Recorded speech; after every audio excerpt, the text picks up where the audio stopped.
या वारकरी संतांच्या श्री संताचे माथा चरणावरी साष्टांग हे करे दंडवत किंवा शरण शरण एकनाथा पायी माथा ठेविला नका पाहू गुण दोष झालू दास पायांचं सोनो पंत तथा कुणी जनतया मामासी बोलती नामे शंकर शंकरा शुभ करा निसंग जो संगती पुण्यश्लोकीचा पुण्यनगरीचा मोती करा शोभतू ऐशा संतवरा शुभ करा दांडे करा वंदितू सेवेलागी सेवक झालो तुमच्या लागलो निज चरणा आहो स्वामी तुकया देवा यावरी न करावा अव्हेरू मनोबुद्धी अहंकार चित्तानि न च श्रोत्र जिह्वे न च घ्राण नेत्रे न च व्योम भूमिर्न तेजो न वायु चिदानंद रूप शिवोहम शिवोहम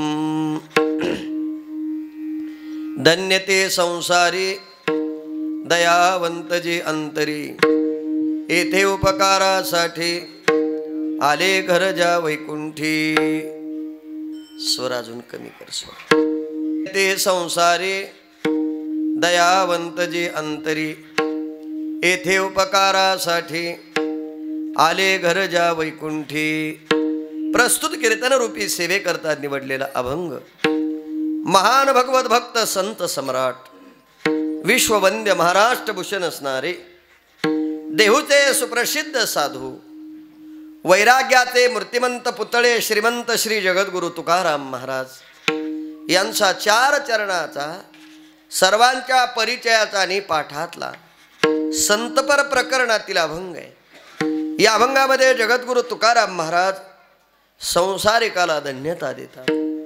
कोणत्या संसारिकाला देतात? धन्य ते संसारी, ते संसारी धन्य आहेत कोण? दयावंत जे अंतरी, ज्यांच्या आत दया आहे बाहेर दया आहे ते संसारी धन्य। आणि हे सांगण्याकरता येथे उपकारासाठी आले घर जा वैकुंठी, तुमच्या आमच्यावर उपकार करण्याकरता आले असं म्हणतायत। याचा अर्थ गेले हे सुद्धा सिद्धच आहे, कारण आम्ही वैकुंठवासी आलो याचे कारणाशी बोलिले जे ऋषीचाच भावी वर्ताया। कशा करता आले म्हटले? उपकार करण्याकरता। असे कोणते त्यांना उपकार करायचे होते? कारण केले उपकार सांगू काय, बापन करी ऐशी माय, धर्मे त्यांचे देखिले पाय, दिले अक्षय अभयदान गा। येथे उपकारासाठी आले घर जा वैकुंठी, वैकुंठाहून तुमच्या आमच्यावर उपकार करण्याकरता आले, उपकार केले। आणि उपकार करता करता काय केलं? आडराणी भरले जग, उचेष्टाचा भाग शेष उरला तू शिव, अर्थ लोपले पुराणी, नाश केला शब्दज्ञानी, विषय लोभे मने साधने बुडविले। या करता आले। लोक म्हटले तुम्ही वैकुंठाहून आलात, येऊन तुम्ही काय करू लागलात, काय बोलू लागलात? आपण जर गाथ्यात पाहिलं तर असं लक्षात येतं बघा, लटिके वचन नाही देह उदासीन असं आहे। पण असं जर म्हटलं तर अर्थ बदलतो, कारण लटिके वचन आणि नाही देही उदासीन म्हणजे संत महात्मे लटक बोलत होते असा अर्थ होतो। मग आपल्याला अर्थ लावण्याकरता काय करायचं? लटिके वचन नाही देहे उदासीन, कारण संत महात्मे लटक बोलतच नाही। का बरं बोलत नाही असं म्हणाल तर त्यांचा अख्खा अभंगच आहे बघा। आम्ही लटके न बोलो, आम्ही लटके न बोलो, हे वर्तमान खोटे। वर्तमान खोटं होऊ शकतं, पण संत बोलतात ते कधीच खोटं होत नाही। म्हणून लटिके वचन नाही देह उदासीन। पण महाराज तुम्ही बोलत होतात तेव्हा देहावर नव्हतात। तुकाराम महाराज म्हटले, मी जरी देहावर नसलो तरी मी काय बोलत होतो हे मला पूर्ण माहिती आहे। कारण एखाद्या माणसाला जर दुसऱ्याचं वाटोळं करायचं असेल असं ठरवून जर तो बोलत असेल तर त्यानं ठरवलेलं असतं याला लागल्यासारखं बोलायचं। तुकोबारा म्हटले मी असं काही ठरवलेलंच नाही, लटिके वचन नाही देह उदासीन. मग कसं बोलायचं ठरवलं? मधुरावानी ओटी तुका म्हणे वाव पोटी. इथे मधुर शब्दाचा अर्थ गोड आहे आणि पोट शब्दाचा अर्थ हृदय आहे. ज्याच्या हृदयामध्ये गोड असतं त्याच्या वाचेद्वारा किती जरी तुम्ही कडू बोलायचं ठरवलं तरी बाहेर येत नाही. आपल्याकडे एक मन आहे ना, कोणती मन आहे? शेवटी पोटात होतं ते होटात. म्हणजे कळलं का माझं वाक्य तुम्हाला? जर आपल्या पोटात दुसऱ्याविषयी जर काही मळ असेल तर तो सांगायची गरज नाही, तो बाहेर पडतो म्हणजे पडतो. जसं खाल्ल्यानंतर मलमूत्र बाहेर पडतात म्हणजे पडतात, इतक्या खाली येऊन बोलतो. आता मधुरावानी ओटी तुका म्हणे वाव पोटी. मग इथे पोट शब्दाचा अर्थ हृदय आहे हे सांगण्याकरता येथे उपकारासाठी आले घर जा वैकुंठे विठ्ठल विठ्ठल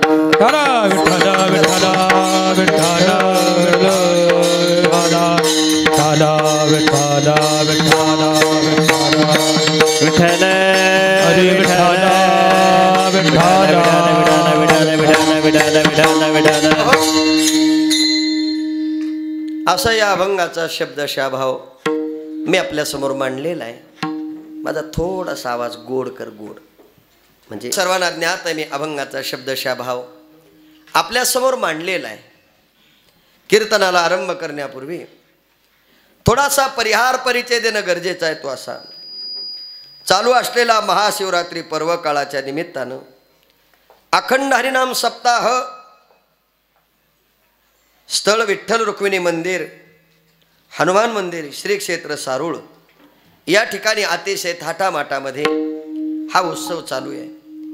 आणि या उत्सवामध्ये ही कीर्तन पुष्पसेवा माझ्या वाट्याला समस्त ग्रामस्थ मंडळीच्या द्वारा इवले शेरूप लाविले द्वारी त्याचा वेलू गेला गगनावरी. मोगरा फुलला मोगरा फुलला फुले वेचेता ते बहरू कळी अशी आला. निवृत्तीनाथांच्या पदस्पर्शानं पावन ही भूमी आणि त्याचबरोबर प्रभू रामचंद्राची ही पावन भूमी आहे. आणि या भूमीमध्ये हे कीर्तन करण्याची संधी माझ्या वाट्याला आली. त्याचं कारण या सप्ताहाचे आधारस्तंभ वारकरी संप्रदायावर नितांत ज्यांचं प्रेम आहे, धर्मनीती आणि शास्त्र याचं ज्यांना चांगलं ज्ञान आहे आणि कोणत्याही व्यक्तीला मनापासून मोठं करण्याकरता मनात असलेला मोठेपणा जो भाव अंतरी दरवळलेला असतो ते आमच्यावर सर्वांवर पितृतुल्य प्रेम करणारे आणि वैयक्तिक थोडं धाडसानं बोलतो माझ्यावर त्यांच्या मुलापेक्षाही जास्त प्रेम करणारे शिवाजी आप्पा या ठिकाणी उपस्थित आहे. आणि त्यांनी मला सांगितलं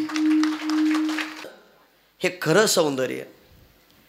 कारण कोणत्याही कार्याचं सौंदर्य निर्माण करण्याकरता आणि कोणत्याही कार्याला रंगरूप येण्याकरता त्यामध्ये सगळ्यात महत्त्वाचं जर काय असेल तर आता जसा मसाल्याचा वास येतो ना आपल्याला, येतोय का तुम्हाला वास?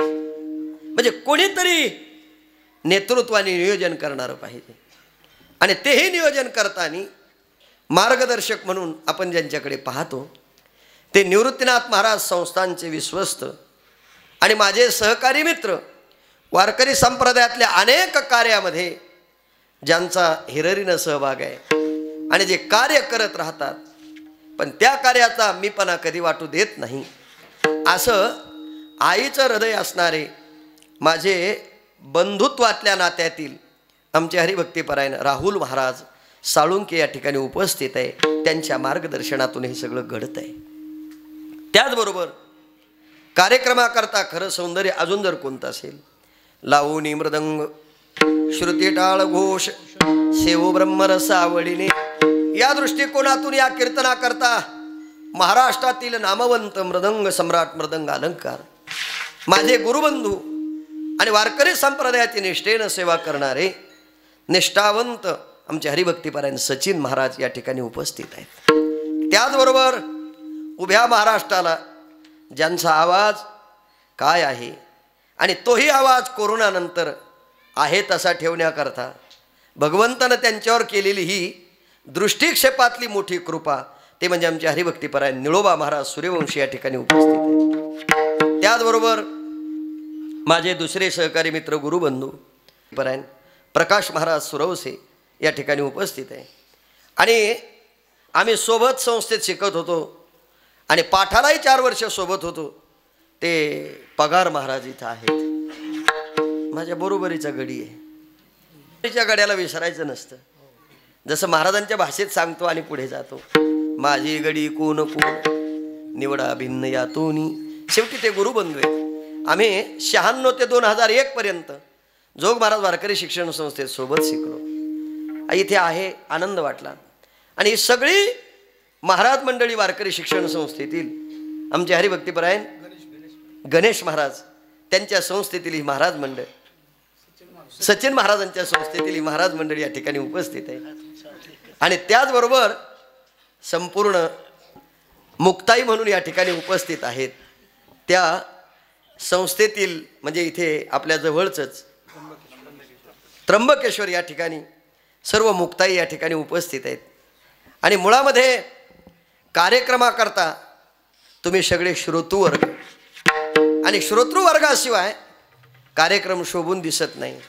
गावकऱ्यांचं अतिशय प्रेम आणि सहकार्य, आणि त्या सहकार्यातून हा मोठा आपल्याला परमार्थिक जीवनातला आनंद उपभोगण्याचं साधन म्हणजे वारकरी संप्रदायातला पर्वकाळ म्हणजे भगवंताचं नामचिंतन. विठ्ठल विठ्ठल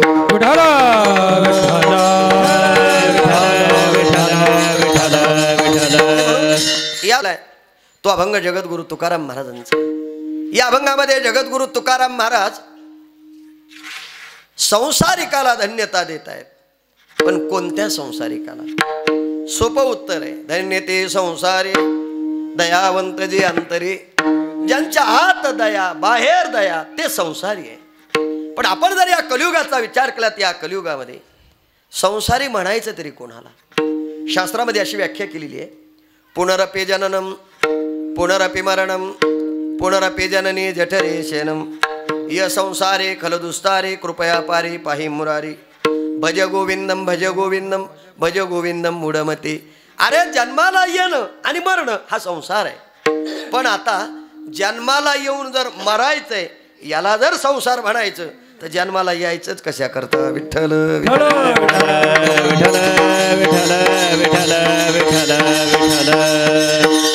आपल्या सगळ्याला एक प्रमाण पाठ आहे बघा, किती वेळा जन्मा यावे नित्य व्हावे फजित. जन्माला यायचं मरायचं, जन्माला यायचं मरायचं.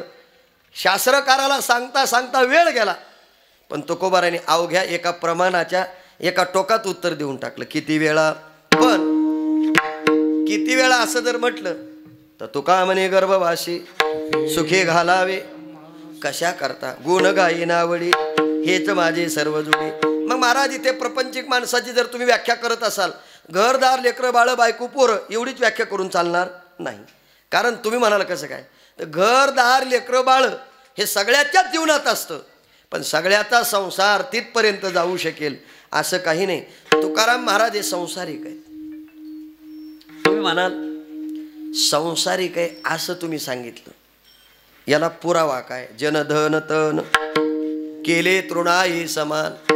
दुसरं तुकोबाराचं उत्तर, जिंकावा संसार येणे नावे तरी शूर एर काय ते बापुडी किर अहंकाराचे. बरं ठीक आहे, इथे तुकाराम महाराजांनी या संसाराचा एवढा विस्तार करताना जनधन तन म्हटलंय, तृणाप्रमाणे स्वीकारलंय, गवताप्रमाणे मान्य केलंय. पण तुम्ही आम्ही सगळेजण याच्यातच गुंतलोय. विठ्ठल विठ्ठल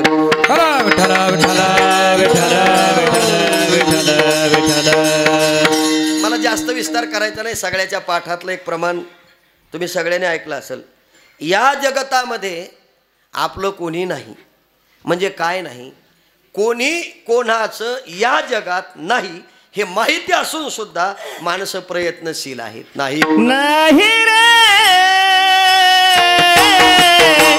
नाही कोणाचे कोणी नाही रे नाही कोणाचे कोणी हो नाही रे नाही कोणाचे कोणी नाही रे नाही कोणाचे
म्हणजे अर्थ कळला त्यांचा, त्यांना ज्याची त्याला. नाही कुणाचे कुणी तुझे नवे रे कोणी, अंते जाचले एकल्या प्राण्या माझे. जाऊ द्या, बहीण कुणाची, भाऊ कुणाचे, कोण कुणाचे, सखे सोयरी, मेल्या पाठी सर्व राहिले, तुटतील धागे दोरे. प्राण्या मायेचा आपल्याला जास्त विस्तार करायचा नाही. फक्त इथे मला एवढं शोधायचं होतं, या जगतामध्ये तुकोबाराने जनधन तन केले तृणाई, पण तृणाई समान असं म्हणावं तर तुकोबाराच्या बाबतीत बोलत असताना तुकोबाराचा प्रपंच आहे तो तुमचा आमचा प्रपंच आहे, पण दोन्हीचा फरक असा आहे. तुकोबारा दिसायला तुमच्या आमच्यासारखे, तुमच्या आमच्यात राहत होते, तुमच्या आमच्यासारखं बोलत होते. त्यांना घर प्रपंच, आपल्याला घर, त्यांना बायको, आपल्याला त्यांच्याकडे शेती, आपल्या ते पीक राखतात, आपण पीक राखतो. ते विठ्ठल विठ्ठल म्हणतात, आपण विठ्ठल विठ्ठल म्हणतो. फरक एवढाच होतो, त्यांना नेण्याकरता देवाचं विमान येतं, आपण मेल्यावर खांदेकरी येत नाही.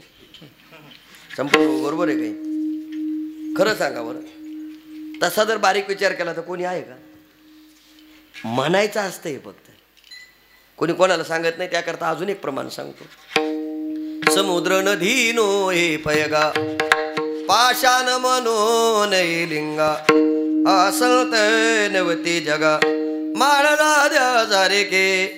दिसायला तुमच्या आमच्यासारखे होते, तुमच्या आमच्यात राहत होते, हे सगळं खरंय. पण हा प्रपंच तुम्ही आम्हाला सांगता आणि तुम्हीच पुन्हा वर्णन करता. तुका म्हणे गर्भवाचे सुखे घालावे. पण महाराज, कोणी कशाला संसार म्हटलं? महाराज, शास्त्रकारांनी देहाला संसार म्हटलं, कोणी मनाला संसार म्हटलंय आणि कोणी आत्म्याला संसार म्हटलंय. पण महाराज, या संसारात कोण? धन्य जगी तोचे जगी तोचे हरी रंगीना. राम कृष्ण वासुदेव सदा स्मरे माते. राम कृष्ण वासुदेव सदा स्मरे माते. धन्य जगी तोचे एक हरी रंगीनाचे. धन्य जगी तोचे एक हरी रंगीनाचे. जगी तोचे एक हरी रंगीनाचे. जगी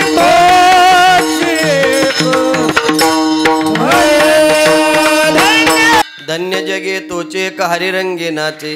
रामकृष्ण वासुदेव सदा स्मरे वाचे. त्याची सुरुवात महाराजांची अशी आहे. सुखदुःख समान सकळ, जीवाचा कृपाळ, ज्ञानाचा उद्बोध, भक्ती प्रेमाचा कल्लोळ. धन्य जगे तोचे एक हरिरंगी. सोपं गणित आहे. हरिरंगी नाचे धन्य जगी.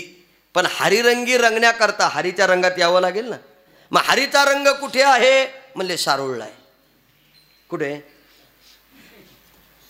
थोडंसं धाडसानं जर बोललं, माणसं बेरंगात रंगतात आणि हरीच्या रंगात विसरतात. धन्य जगी तोची हरिरंगे. बघा, काही नाचे आहेत, काही नाचणारे आहेत, काही नाचवणारे आहेत आणि काही नाचे आहेत. सगळे पाहून घ्या. कोणी नाचणार आहेत कोणापुढं? प्रपंचामध्ये नाचल्याशिवाय कोणापुढं? पिंपळतकर लाजले काही सांगायची गरज आहे तुम्हाला? काही अहो, नाचल्याशिवाय गोडच होत नाही. एक टीव्हीला मालिका आहे बघा, नाच ग बुमा. कळली ना तुम्हाला आता कोणापुढं नाचायचं? काहीच्या नाचण्याचा प्रकार भिन्न असेल, पण इथे हरिरंगी हरिरंगे नाचे ते संसारी धन्य. पण तुकाराम महाराज हरिरंगी नाचे ते संसारी धन्य म्हणतात. पण तुकोबाराचं अजून एक प्रमाण सांगतो. धन्य मी मानी आपली संचित, राहिले शे प्रेत तुझे नामी. इथे तुकाराम महाराजांनी आपल्या संचिताला धन्यता दिली. अजून दुसरं प्रमाण, धन्य झालो आता याशी संदेह नाही, न पडे या बाही काळ. इथे तुकाराम महाराज काळाला धन्यता देतात. आता काळाला धन्यता देणारे तुकाराम महाराज आणि तुम्ही आम्ही सगळेजण काळाला भिणारे माणसं. कारण धन्य काळ संत भेटी पाये मिठे. दुसरं प्रमाण जर आपण पाहिलं, काळ गुलाम सलाम करी तुकया घरी रा. अहो, तुका म्हणे काळ हना तोंडावरी आणि भाता भरा हरी रामवाणी. अरे, सगळ्याला काळाचं भय आहे. अजून एक प्रमाण सांगतो. तापत्रय अग्नीचा लागला उन्हावा, कवन रे घे आड कवन करे सावा धावा. उठा उठा जागा पहाटी भय आली मोठी. सगळ्या माणसाला भय आले मोठे असं म्हणतात. म्हणजे कशा कशाचं भय. हे बघा, कोणाला कशाचं भय, कोणाला कशाचं भय. महाराजांच्या भाषेत सांगतो, आता भय नाही ऐसे वाटे जेव्हा घडली सेवा समर्थाची. कोणाला कशाचं भय, कोणाला कशाचं भय. कोणाला पैशाचं भय, कोणाला चोराचं भय, कोणाला देहाचं भय, कोणाला रूपाचं भय, कोणाला गुणाचं भय आणि कोणाला कलेचं भय. सगळेजण भयाग्रस्त झालेत. पण तरी तुकोबाराय म्हणतात, काळ गुलाम सलाम करी तुकया घरी राबतसे. मग महाराज, प्रत्येकाच्या वाट्याला आलेलं भय भिन्न असेल, पण काळाचं जर भय निर्माण झालं तर त्या काळाच्या भयातून कोणी सोडू शकत नाही. पण मी हेही उत्तर दिलं, तुका म्हणे काळ हाना तोंडावरी भाता भारा हरी रामबाई. रामनामाचं शस्त्र जर आपल्या हातात असेल तर केवढा मोठा काळ. पुन्हा सांगितलं, केवढा मोठा. अहो तुकाराम तुकाराम नाम घेता पुढे जायचं अजून. धन्य तुकोबा समर्थ जेने तेच म्हणू शकतात, धन्य मी मानीन आपुले संचित. अजून थोडंसं पुढे जाऊन उत्तर जर दिलं तर, धन्य आजी दीन संत दर्शनाचा अनंत जन्मेचा. नाथ महाराज म्हणतात, मला ज्या दिवशी संतांचं दर्शन झालं त्या दिवशी अनंत जन्मीचा सीन गेला. पण प्रश्न असा आहे, संतांच्या दर्शनाने अनंत जन्मीचा सीन जातो, मग आम्हाला असे संत कुठे भेटतात? विठ्ठल विठ्ठल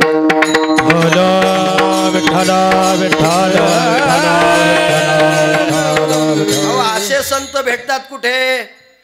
कुठे भेटतात? मग त्यांना शोधलं पाहिजे. कोणाला? संत शोधावं लागतात का? संत शोधावं लागतात? नाही ना. अहो ढेकणाच्या संगे हिरा जो भंगला कुसंगे ना. बर, हिरा ठेवेता ऐरणी वाचे मारिता जो घणी तोचे मावलपा. एकानं विचारलं, संत संत संत भेटल्यानंतर हे सगळं जातं, मग तुम्ही आम्हाला संताचं लक्षण सांगा. मी म्हटलं, कपाळाला गंध आहे, गळ्यात माळ आहे आणि पांढरे कपडे घातलेले आणि फेटा बांधून कीर्तन करतो, त्याला काय म्हणायचं? हुशार आहे ते, त्याला महाराज म्हणायचं. काय म्हणायचं? बरोबर आहे, ठीक आहे, तुमचं मी म्हणणं मान्य करतो. पण संतांची बहिरंग लक्षणं हे तुमच्या माझ्या दृष्टीच्या विचारात आहे, पण संतांची अंतरंग लक्षणं कोणत्या विचारात घ्याल? विठ्ठल विठ्ठल.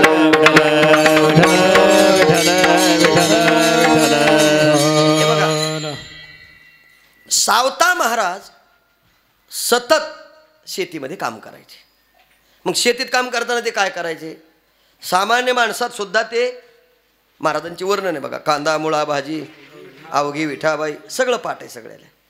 मग कांदा मुळा भाजी अवघी विठाबाई माझी हे म्हणणारे सावता महाराज जगाच्या मालकाला हृदयात ठेवू शकतात असे संत तुम्हाला कधी भेटतील? असे संत भेटतील का? जाऊ द्या. कै हे बिरडे फेटेल, कै तो स्वामी भेटेल, युगाहुनी वडील निमिषमाने. नाथ महाराजांनी वर्णन केलं. मग असे संत भेटत नाही म्हणले, भेटत नाही का आम्ही संतापर्यंत पोहोचत नाही? आता थोडंसं धाडसानं जवळचं उत्तर देतो. आपली फसगत इथे आपा, आपण चांगल्या माणसाला ओळखतच नाही. कळेल माझं म्हणणं? आपल्याला कोण संत आहे हा कळत. सध्याचा परमार्थ म्हणजे डेकोरेशनचा. ज्याचा साजा गाजा जास्त दिसतो लोक म्हणतात हा संत आहे देव. कधी कधी लोक आम्हाला म्हणतात, अहो त्याचे एवढे पैसे. कोणाचे? मोठे संत आहेत बाबा ते. विठ्ठल विठ्ठल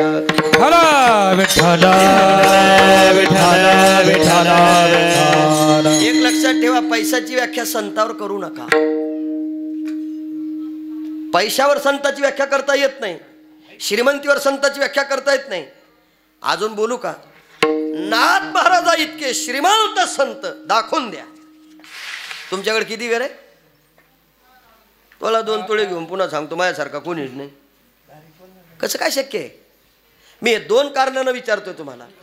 ज्याच्याकडे संतत्वाचे गुण आहे त्याला पैशाचा लोभ नसावा, आणि ज्याच्याकडे संतत्व टिकावं असं वाटतं त्यानं पैशाला कधी किंमत देऊ नये. विठ्ठल विठ्ठल. ऐका, आपल्या हातानं लोकाला धन वाटलं का नाही? तुकाराम महाराजांनी वाटलंच ना. ठेवलं का? आम्ही फक्त लोकांचं गोळा केलं, यापेक्षा काय केलं? मग आम्ही संत कसं काय? तुम्हाला दोन्ही लक्षणं सांगितली. आणि आपल्या लहानपणी शाळेमध्ये एक अभंग यायचा बघा मराठीच्या पुस्तकात, ते कविता गद्य आणि पद्यमध्ये. जे का रंजली गांजली त्याशी म्हणीजू, तोची साधू ओळखावा देव तेथेची.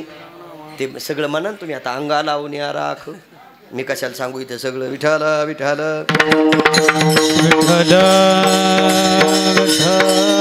कशी कशी व्याख्या करणार तुम्ही संतांची? अंगाला राख लावलेला आहे म्हणजे संत आहे. एक लक्षात ठेवा, डोळे झाकून बसलेला आहे संत आहे. आता ते प्रमाण म्हणलं तर पुन्हा तुम्हाला जास्त टेन्शन आहे. अंगा लावोनिया राख आणि डोळे झाकून करती, कसं काय संत म्हणायचं? चुकत असेल तर माफी मागतो. आम्ही कोणत्या गणितात बसतो, कोणत्या बेरजेत बसतो, कोणत्या दुकानात बसतो, आपल्याकडची परिस्थिती अशी आहे. दिसलेला मनुष्य लक्षणानं युक्त आहे की नाही याचा कोणी विचार करत नाही, पण आहे असा दिसतो म्हणजे तो कोण आहे? तो कोण आहे?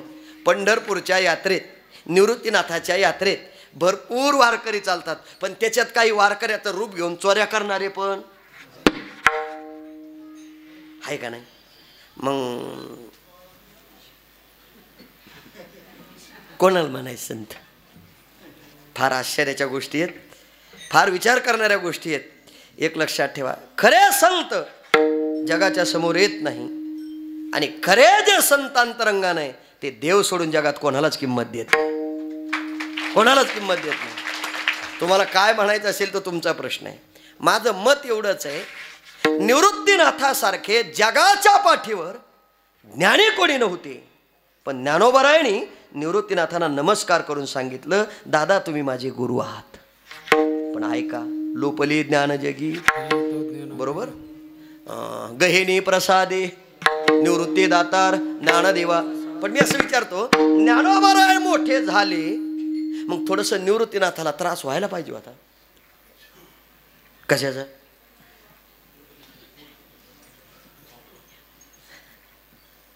तुमच्याकडे कसं आहे? माझा भाऊ लहान आहे, पण माझ्यापेक्षा ऐका, कधी कधी बापाच्या नावावर पोराचं मोठेपण आहे, आणि कधी कधी पोराच्या नावावर बापाचं. पण दोन सख्खे भाऊ आहेत, निवृत्तीनाथ मोठे, ज्ञानोबाराय लहान. पण माझं उत्तर आहे, ज्ञानोबाराय वयानं लहान आहे, पण उपजाताची ज्ञानी हे वर्म जाणून मला पुढे जायचंय. आले लोटांगणी चांगदेव.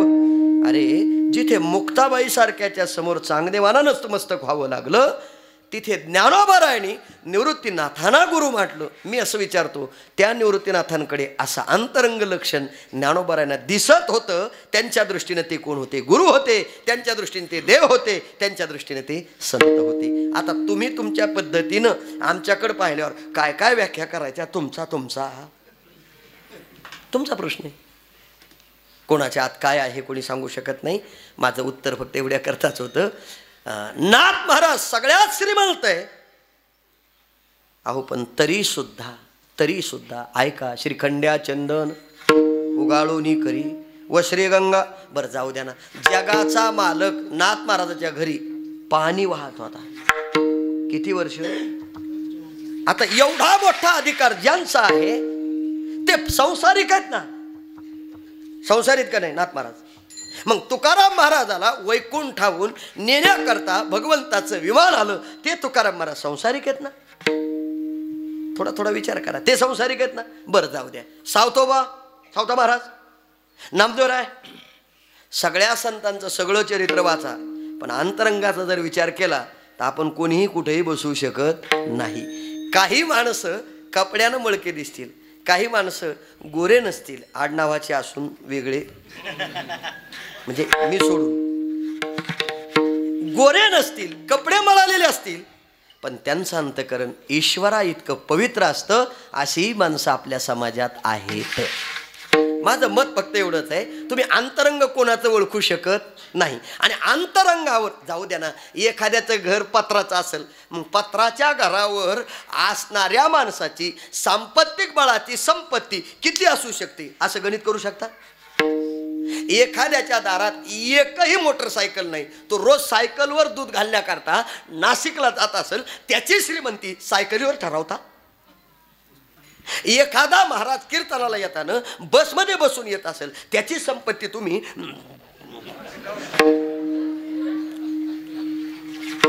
तुमच्या माहितीसाठी सांगतो. आम्ही रोज कीर्तनाला फिरत असेल, रोज गाडीत फिरून बसून फिरत असेल, पण आमच्यापेक्षाही श्रेष्ठत्वाचा अधिकार राहुल महाराजासारख्याकडे असू शकतो. त्याचं कारण ते निवृत्तीनाथांची सेवा करू शकतात. आम्ही काय इथून उठायचं ते गाव गाठायचं, तिथून उठायचं, दुसरा धंदा आहे काय आम्हाला? पण निष्काम सेवा निवृत्तीनाथाची व्हावी हा अंतःकरणातला भाव जगाला न दाखवता माझ्या दादाची सेवा माझ्याकडून घडावी हे अंतःकरण ज्याचं असतं त्याला संपत्तीची गरज नसते. आणि आपल्याकडे मन आहे, ज्याच्याकडे कमी असतं त्याचंच जास्त वाजत. बरोबर ना? तुम्ही दोघी जणी भांडी घेऊन पाण्याला गेल्या, एकीनं भांडा लावला भरला, दुसरीनं लावला ना अर्ध्यातच पाणी गेलं. बरोबर आहे? आता हिनं उचलून तिच्या डोक्यावर ठेवला, तिनं फक्त तिचा नुसता असा उचलला कसा, आणि हिच्या डोक्यावर असा ठेवला, दोघी निघाल्या गप्पा मारीत अशा मस्तपैकी. तुझी सासू कशी, माझी कशी. आता माझं मत आहे, जिचा हंडा अर्धा आहे तिचा अजिबात हालत नाही, जिचा भरलेला आहे तिचा असा डुलल्याशिवाय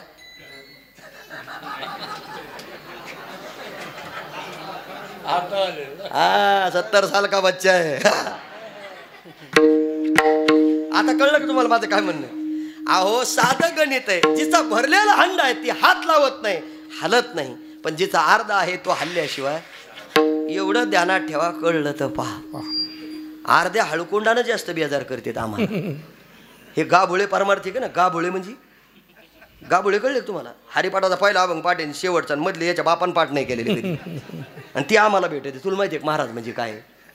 तू पहिला हरिपाठ पूर्ण पाठ करून मग आम्हाला सांग. माझा म्हणण्याचा अर्थ मी कोणाची निंदा नाही करत, मी वस्तुस्थिती याकरता सांगतो. अंतरंग ज्याचं पवित्र आहे, अंतरंगात ज्याच्या ईश्वर आहे, भले संपत्ती नसेल, राहण्याकरता झोपडी, साधं जाऊ द्या ना. साधं सांगतो. तुम्ही पिंपळतलाच आहे ना? पिंपळतून आले की नाही तुम्ही?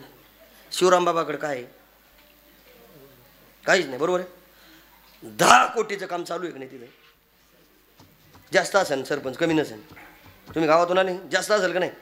मग हे सगळं ज्यांच्याकडून होतं त्याने ठरवायला पाहिजे होतं, आपल्या खात्यावर तेवढे भरून ठेवू, नंतर पाहू. कोणाचं अंतःकरण काय? साधं गणित आहे. संतत्वाची लक्षणं तुम्ही नेमकी जाणून कशावर घेताय? पैशावर, कपड्यावर, गाडीवर, त्याच्या बंगल्यावर?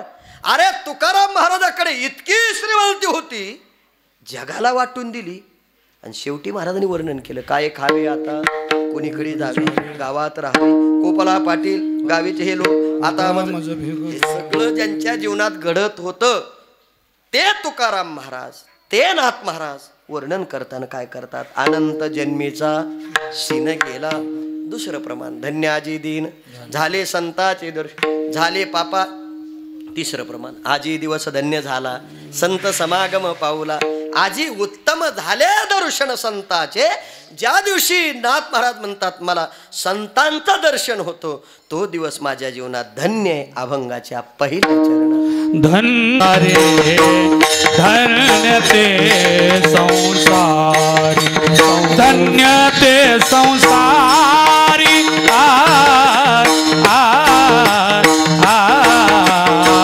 धन्य ते संसारी,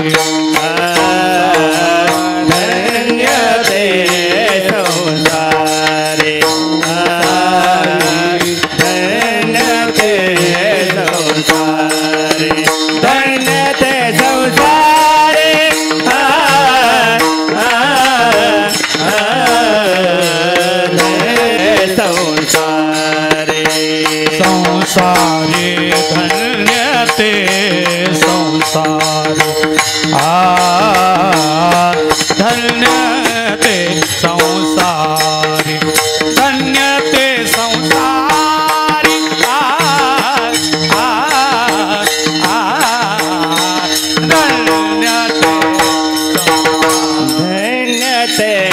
संसारे धन्य ते संसारे धन्य ते संसारे धन्य ते संसारे दयावंत जे अंतरी दयावंत जे अंतरी दयावंत जे अंतरी हे ते उपकारासाठी हे ते उपकारासाठी हे ते उपकारासाठी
संसारी दयावंत जे अंतरी ते संसारी धन्य कोण दयावंत जे अंतरी ज्यांच्यात दया आहे बाहेर दया आहे।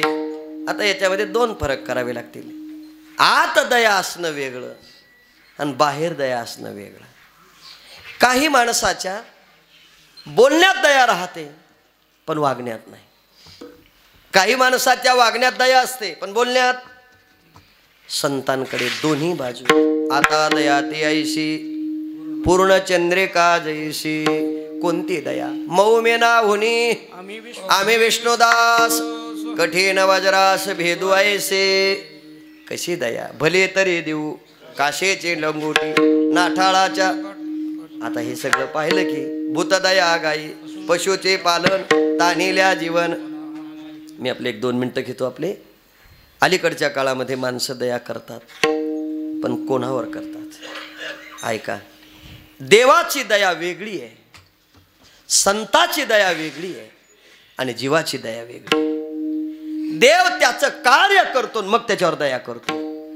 संत त्रासही झाला तरी त्याच्यावर दया करतात। पहिली देवाची दया विचारात घेऊया। ज्या वेळेला बाली आणि सुग्रीवाचं युद्ध चाललं, प्रभूच्या लक्षात आलं काही जरी केलं तरी तो ऐकत नाही। प्रभू रामचंद्र थोडे आड झाले, बाण सोडला, तो बाण लागला। तुम्ही जर कधी वेरावळला गेला तर तुमच्या लक्षात येईल त्याला भोगावं लागलं। असो माझा विषय दूर जाईल। देवानं दया केली कोणावर केली कशा करता काय सख्य भाऊ होते पण मदत केली ना कोणी कळलं तर पहा। अजून थोडंसं मला पुढे जायचं आहे। ज्या वेळेला प्रभू रामचंद्र वनवासात आहे आणि वनवासात असताना प्रभू रामचंद्राचे भाऊ लक्ष्मण सीतामाई सोबत आहे। रावणाला सीतेला चोरायचं होतं त्याकरता रावणानं काय केलं भिक्षा मागण्याकरता भिक्षुकेचा वेश धारण केला। सोपं उत्तर आहे महाराजाच्या करता। म्हणजे स्त्रीच्या नादाला लागल्यावर त्याला भिकारी व्हावं किती सोपं उत्तर आहे तरी माणसं डोक्यात घेत नाही। घेतेत गाव रावणाला सीता सहज भेटली असती का? अजून सोपं उत्तर सांगतो। रावण जर लंकेचा राजा म्हणून सीतेच्या दारात आला असता तर सीतेनं ओळखलं असतं आणि बसण्याकरता आसन दिलं असतं, पण सीता चोरण्याकरता त्याला भिकारी व्हावं लागलं। आमच्या सीताबाईचा अधिकार आहे। कधीतरी त्याचं चिंतन करा ना। एवढा बरं जाऊ द्या, काही कमी होतं का? हां ऐका, शुद्ध कोटी सप्त कांचनाची घरे कोणाची? इटा इटा घराच्या कशाच्या होत्या? मी जर असतो तर 2-3 आणले असते, कारण आता 62,000 रुपये तोळा आहे. किती आहे? 65 झाला आज.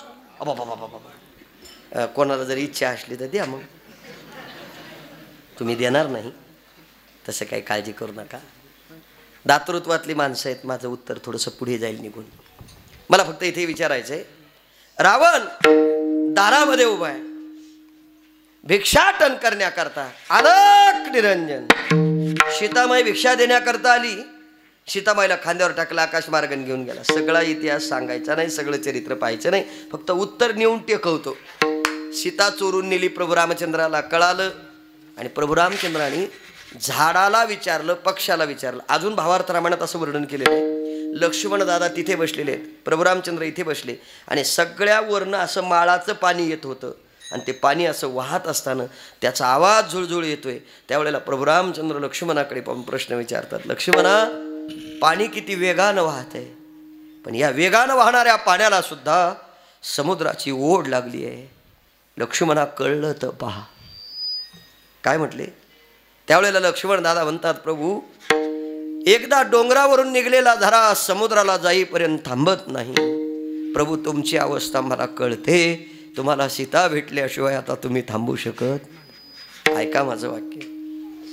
रामचंद्र प्रभू मालक होते, सृष्टीचा नियंता होता, पण झाडाला कवटाळलं आणि शोक केला. सीते सीते शोक करताय. एका पक्षाला हातामध्ये घेतलेलं आहे प्रभूने आणि त्याच्यासोबत बोलतायत आणि त्याला विचारतात. ही सगळी अवस्था जेव्हा लक्ष्मणानं पाहिली, अंतःकरण दरवळून गेलं. सीता नाही, प्रभू रामचंद्राची अवस्था अशी होते. ऐका, तुम्ही काय प्रेम करता रे? तुमच्यापेक्षा 3 पट प्रेम प्रभू रामचंद्राने सीतेवर केलेलं आहे. सीते करता वेडे झाले असं रामायणात वर्णन आहे. भावार्थ रामायणात झाडाचा पान पाचोळा पडला आणि तो उडू लागला. त्याचा आवाज प्रभूला सहन झाला नाही म्हणून त्याला सुद्धा विचारलं, तू या पानासह जा आणि माझ्या सीतेला त्याच वेगानं घेऊन ये. आता एक विचार करा, सीता नाही म्हटल्यावर रामाची अवस्था काय झाली हे लक्ष्मणानं पाहिलं. आणि मला याच्यात थोडंसं पुढे जाऊन वर्णन करायचं आहे. रावणानं कुंभकर्णाला सांगितलं, इंद्रजिताला सांगितलं, रामासोबत युद्ध झालं. सगळं रामायण पाहून घ्या. आणि शेवटी एकटा शिल्लक राहिला. कोण? रावण. तेव्हा धर्मपत्नी म्हटली, तुम्ही पटकन रामाला शरण जा आणि सीतेला सोडून द्या, असा उल्लेख आहे. मंदोदरी बोले रावणाप्रती, स्वप्न देखिले मध्यरात्री, नेनो वानर मिळाले किती झिळा जागर बांधिले, आयसे ऐकता वचन रावण कंपायमान झाला शीन. श्रीरामे पावन कथा, श्रीरामे पावन सर्वदा, सकळ कुळ उद्धारणार्था जिदा जोरून आणली. अशी अवस्था झालेली आहे. आता काय करावं? पाहिलं इकडे तिकडे, प्रभू म्हणतायत सीता कुठे? इकडे रावण आला. धर्मपत्नी म्हणते रामाला शरण जा आणि सीतेला सोडून द्या. रावणानं ऐकलं नाही. शेवटच्या क्षणाला पत्नीला लोटलेलं आहे आणि रावण चाल करून निघालेला आहे प्रभू रामचंद्रावरती. ऐका, प्रभूनं बाण सोडला, रावणाला लागला, रावण धरणीवर पडणार. प्रभूनं हातातला बाण सोडला, रावणाच्या दिशेनं पळाले. दोन्ही हात केले, रावणाला मांडीवर घेतलं. आणि हे चित्र जेव्हा लक्ष्मणाने पाहिलं तेव्हा लक्ष्मणाने एवढाच प्रश्न विचारला, प्रभू, ज्या रावणामुळे एवढं सगळं घडलं त्याला मांडीवर घेता योग्य नाही, मरू द्या. कोणाला? तेव्हा प्रभू म्हणतात, लक्ष्मणा, रावणाला तसं मरू देता येत नाही. रावण लंकेचा राजा आहे. काय वैरत्व होतं महाराज कोणाचं? तुम्हाला कळलं तर पहा माझं वाक्य. राम रावणाचं एवढं वैरत्व होतं, पण मरताना सुद्धा रामानं रावणाला मांडी दिली. इतकं पवित्र नातं त्या दोघांचं होतं. बरं, मांडीवर पाहिलं लक्ष्मण म्हणला, प्रभू याला मांडी का दिली? मरू द्या म्हटली. म्हणले तसा मरू देता येत नाही. बघा बरं, म्हणले प्रभू जटायूचे पंख छाटले. 8वा तो दिवस. याच मांडीवर मी पडलो होतो. याचा मुलगा इंद्रजित तुमच्याकडून घेतलेल्या विद्येचा आश्रय सोडलं आणि इंद्रपाशामध्ये मी गुंतलो. 8वा तो दिवस. वैद्य राजाला बोलवलं. औषध आणण्याकरता हनुमंतराया गेले. द्रोणागिरी पर्वतच घेऊन आले. सगळ्या गोष्टी लक्ष्मणानं सांगितल्या. कोणाला? प्रभूला. पण प्रभू काही ऐकायच्या मनस्थितीत. लक्ष्मण म्हणला मला एवढंच कळत नाही, एवढा त्रास ज्याच्यामुळं झाला त्याला मांडी का दिली? कोणाला? मी भाऊ असून मला कळू दे ना तुम्ही कोण्या पॅनलची. नेमकं एवढा त्रास का? लक्ष्मण हसत बोलले नाही, रागात बोलले. तेव्हा प्रभू म्हणले लक्ष्मणा, त्याचं उत्तर असं आहे, रावण भक्त आहे. लक्ष्मण म्हणला शत्रू आहे. शत्रू म्हणले नाही, रावण माझा भक्त आहे म्हणून त्याला मांडी देतो. हे ऐकल्यावर लक्ष्मणानं सांगितलं, प्रभू याच्यावर एवढी दया तुम्ही करता, नेमकं याच्याकडून असं काय कारण तुमच्यासाठी यानं केलंय की तुम्ही मरताना त्याला मांडी देता? अहो मला जर कळलं रावण तुमचा भक्त आहे तर मी तुमच्याबरोबर आलोच नसतो. 14 वर्ष राहिलो ना.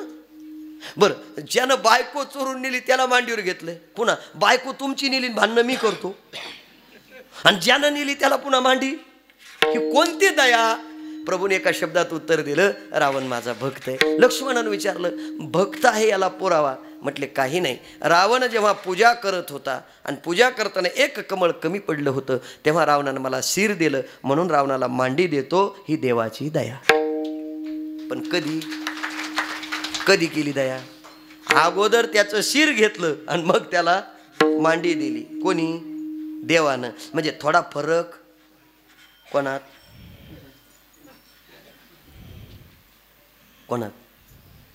तुम्हाला भीती वाटत असेल, कसं म्हणावं, मोठा माणूस आहे त्याच्याबद्दल काय बोलावं. नाही, एक लक्षात ठेवा, रावणाचं शिर घेतलं आणि मग रावणाला आपल्या मांडीवर घेतलं. मान्य करतो मी, रावणाची प्राणज्योत निघाली, प्रभुत्व विलीन झाली, पण अगोदर त्याचं शिर घेतलं मग त्याच्यावर दया केली. देव दया करतो, त्याच्या पाठीमागे कारण आहेत, पण संत महात्मे दया करतात. आता दयाती पूर्णचंद्रिका, त्रास दिला तरी दया करतात. अरे काय वर्णन करू, तू केता तुलनी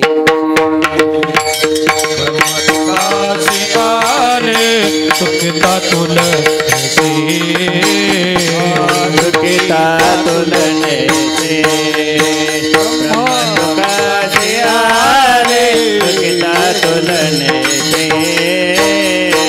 मनो निरामेश्वरे, मनो निरामेश्वरे, चरणी मस्तक ठेविले, चरणी मस्तक ठेविले, आरती तुकाराम स्वामी सद्गुरु, आरती तुकाराम.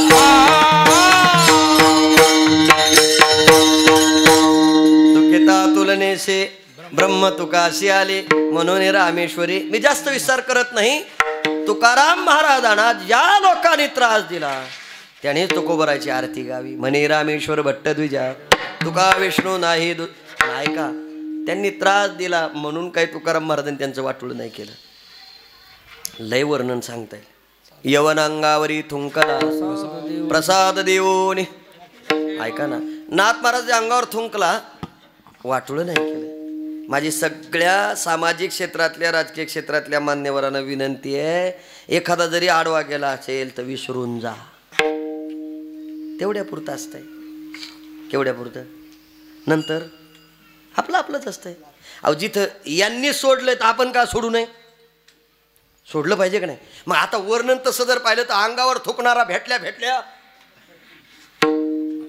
अंगावर थुकतो, बघतो तुझ्याकडं, कोणाकडं?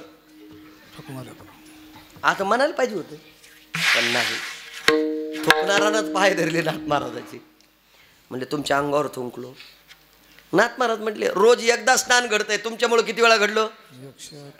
रोज पान खाऊन येत जाणं, उभं राहून थुकच. त्याला लाज वाटली महाराज. नाही, अंगावरी थुंकला प्रसाद देवोने, शांतीतली दया. अजून थोडं पुढे जायचंय. हे सगळं वर्णन जिथे येतं तिथे संतत्वाची लक्षणं दिसतात. जाऊ. संततोची जाना जगे, दया क्षमा जाचे अंगी, दया क्षमा जाचे अंगी. संततोची जाना जगे दया समाजाचे अंगे दया समाजाचे अंगे दया समाजाचे अंगी चे जाना जगे दया क्षमाजात ताटे उघडा ज्ञानेश्वरा. अरे समाजाचा राग आला म्हणून ज्ञानोबरायनं आपल्या झोपडीचं दार लावलं. अजून थोडेसे मागे जाऊया, लक्षात येईल आपल्या. संन्याशानंतर झालेली माळ समाजाला कळालं आणि चर्चा सुरू झाली. काय चर्चा? ग्रहस्थाश्रम, संन्यास, पुन्हा ग्रहस्थ, आणि त्यानंतर लोक त्याचा काय करू लागले? छळ करू लागले. वाचेतून म्हणा, बोलण्यातून, चालण्यातून. आता काय केलं पाहिजे? मग या मुलांच्या तर मौंजी करायच्या, आणि मौंजी करण्याकरता त्या काळामध्ये पैठण ही दक्षिण काशी होती, ब्रह्मवृंद होते. आणि त्या ठिकाणी न्याय मागण्याकरता विठ्ठल पंत आणि रुक्मिणी माता पैठणला जातात. ब्रह्मवृंदाच्या समोर सांगतायत, आम्ही ब्रह्मचार्यानंतर ग्रहस्थी, ग्रहस्थीनंतर संन्यास, संन्यासानंतर पुन्हा ब्रह्मचर्य, पुन्हा ग्रहस्थी, आणि त्यानंतर झालेली ही बाळ, याकरता न्याय आहे का? बघा, सगळ्या ब्रह्मवृंदाने सगळी ग्रंथ धांडोळली, न्याय सापडला नाही. पण न्याय तर दिला पाहिजे, म्हणून त्यांनी न्याय दिला होता. देहांत प्रायश्चित्त हा न्याय मिळाल्यानंतर एकमेकाकडे पाहतात. विठ्ठलपंताने तो स्वीकारला. आणि रुक्मिणी आईसाहेबांनी विचारलं, पंत काय मिळाला न्याय? देहांत प्रायश्चित्त हा न्याय म्हटल्याबरोबर पंत म्हणतात, रुक्मिणी मुलांच्या मौंजी झाल्या पाहिजेत, मुलांचा छळ थांबला पाहिजे, आणि समाजाने त्यांच्यावर दया केली पाहिजे, याकरता देहांत प्रायश्चित्त. तेव्हा रुक्मिणी आईसाहेब म्हणतात, काळजी करू नका, ते देहांत प्रायश्चित्त जसं तुमच्यासाठी तुम्ही म्हणताय, बाळ माझी सुद्धा आहेत, मी सुद्धा तुमच्या बरोबरी नाही. न्यायाचा कागद घेऊन येतात. सगळी भावंड बसलेली आहेत. सुंदर स्वयंपाक केलेला आहे. पटकन ध्यानात आणा, मला तेवढा वेळ नाही. आणि स्वयंपाक तयार केल्यानंतर जेवणाकरता बसतात. बसल्याबरोबर मुक्ताबाई आईसाहेबांच्या शेजारी बसतात, आणि आईसाहेब एक घास उचलतात आणि मुक्ताईच्या मुखामध्ये घालतात. तेव्हा मुक्ताबाई म्हणते, आई मी जेवणार नाही. म्हटले का? आई सकाळपासून तूही जेवलेली नाहीस, जशी आली तशी घर सगळं साफ सावरून सुंदर स्वयंपाक बनवलाय. आई तू जोपर्यंत जेवत नाही तोपर्यंत मी जेवत नाही. पण माझं मत आहे, न्यायाचा कागद घेऊन विठ्ठलपंत आले होते, आणि दोघांचं ठरलं होतं मुलांना झोपी घालायचं आणि रात्रीच झोपेत टाकून निघून जायचं. माझं मत असं आहे, या हातानं जी माय मुखामध्ये घास भरवणार आहे, रात्री झोपेत टाकून निघून जाणारी तीच माय असणार आहे. मला सांगा, लेकराच्या मुखात घास घालताना त्या माईला काय वाटत असेल, याचं कधीतरी चिंतन करा. कोण कोणाचं पाहू शकतं आयुष्य? सगळ्या बाळांना बसवलेलं आहे. जेवणाला सुरुवात आहे. मुक्ताबाई जेवत नाही. आई मला जेवू घालतेस तू, पण जेव ना ग. मुक्ताबाईला कसा तरी घास आईनं भरवला, पण तिच्या समाधानाकरता मुखामध्ये घास आहे, पण गिळत नाही. सगळी बाळं जेवतात. प्रत्येकाला आसन टाकलेली आहेत.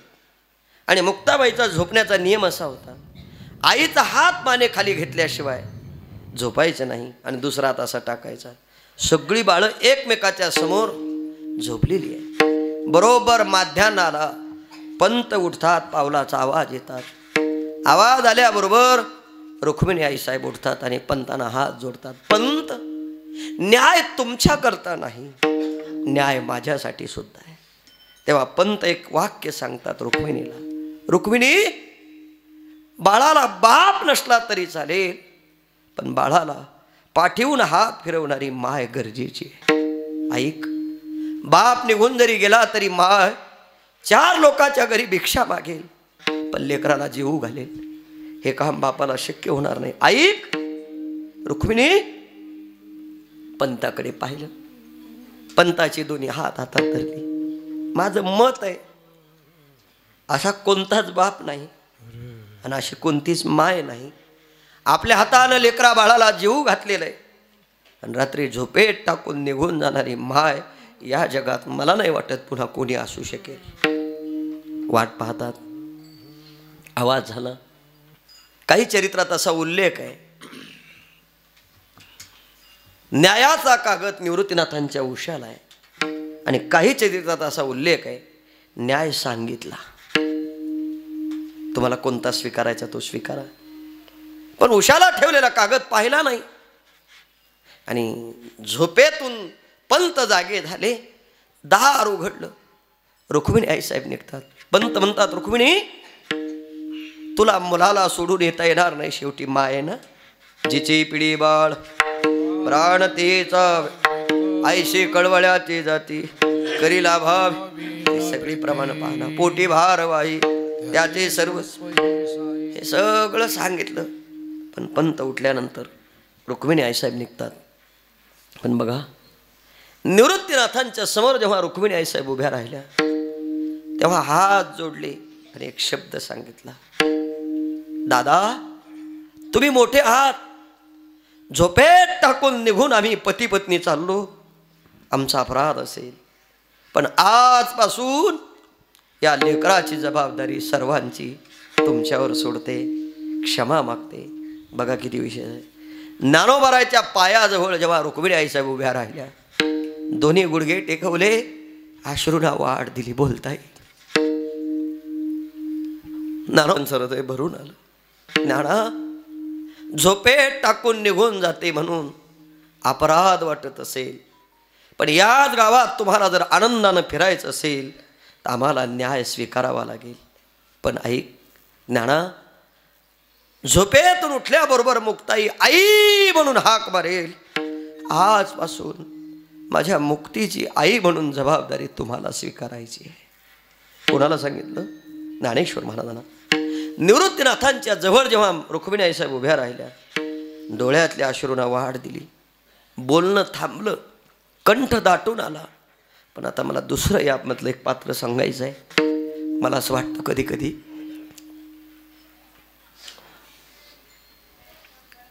मुक्ताबाई सारखं हृदय कोणाचंच नसेल. निवृत्तीनाथांना कळत असेल. ज्ञानेश्वर महाराज समजू शकतात, सोपान काका ऐकून समजतील.